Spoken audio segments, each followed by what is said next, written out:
Et cet été déjà, les banques africaines tiraient la sonnette d'alarme plus largement, bien sûr, sur l'insécurité alimentaire qui plane sur tout le continent africain. 6 milliards de dollars, ça c'est le montant que la Banque africaine d'import-export, Afreximbank, va donc débloquer pour renforcer la sécurité alimentaire. Une enveloppe qui va servir à l'achat, bien sûr, de produits alimentaires, de matières premières, mais aussi d'engrais. Des engrais indispensables pour les cultures vivrières. Plus de 500 000 tonnes sont promises à l'Afrique de l'Ouest par la BAD, la Banque africaine de développement.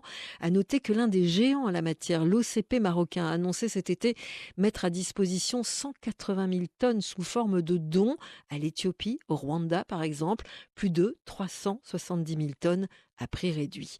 Des aides, des gestes, mais en ce moment, sur place, comme sur ce marché à Libreville au Gabon, les maraîchers, eux, ne peuvent plus suivre pour acheter des engrais. Les engrais que nous payons au magasin, c'est devenu cher. Les engrais que nous prenons avant 1000 francs, maintenant c'est 5000 ou 8000. Du coup, nous prenons 500. Maintenant, c'est 3000 et 4000.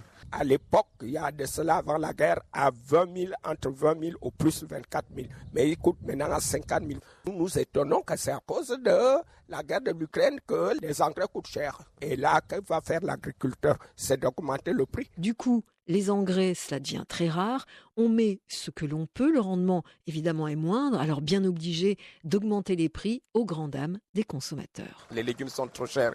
À tous les niveaux, dans tous Libreville, les prix augmentent. Sous prétexte qu'il y a la guerre en Ukraine, c'est l'Ukraine qui a l'origine de l'inflation au Gabon. Malheureusement, l'État ne joue pas son rôle. On est obligé de vendre cher. Tout devient cher. Tout revient de l'Ukraine.